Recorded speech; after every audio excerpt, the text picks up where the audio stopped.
Miestelis įsikūręs 16 kilometre į šiaurės rytus nuo Alytaus. Butrimonys kūrėsi 14–15 amžiuje prie svarbaus Vilniaus Punios kelio. Senoji miestelio dalis – vietinės reikšmės urbanistikos paminklas. Vytautas Butrimonyse įkurdino totorius, prieš karą jų buvo apie 100.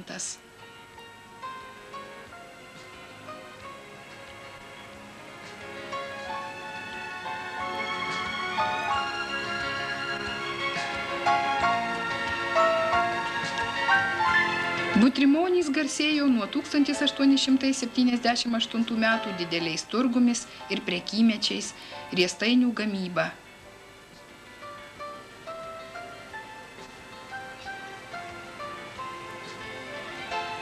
Tūkstantis 744 metais pastatyta pirmoji bažnyčia, 1897 sinagoga.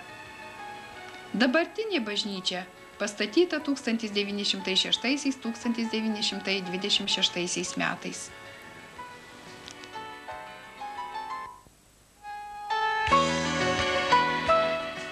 Kaimas Alytaus rajone Punios apylinkėje, 5 kilometrai į pietvakarius nuo Butrimonių. Apie 70% gyventojų totoriai. 1889 metais pastatyta medinė mečetė. Šiuo metu ji atrestauruota. Raižių apylinkėje yra apie 12 musulmonų kapinių.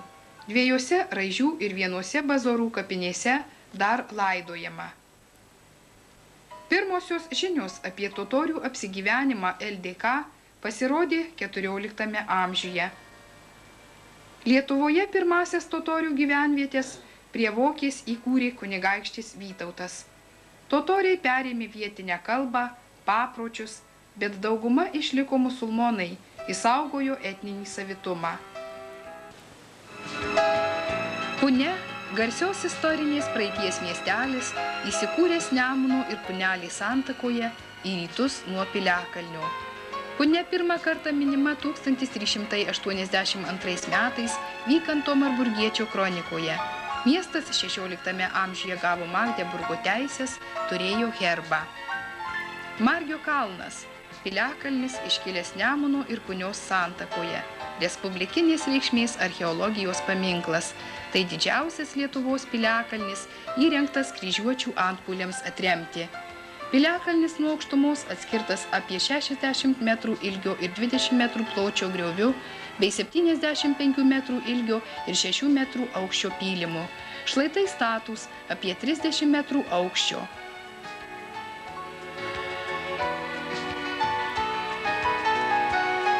Piliakalnio aikštelė pailga, beveik trikampė, užimanti 1 hektarą ploto.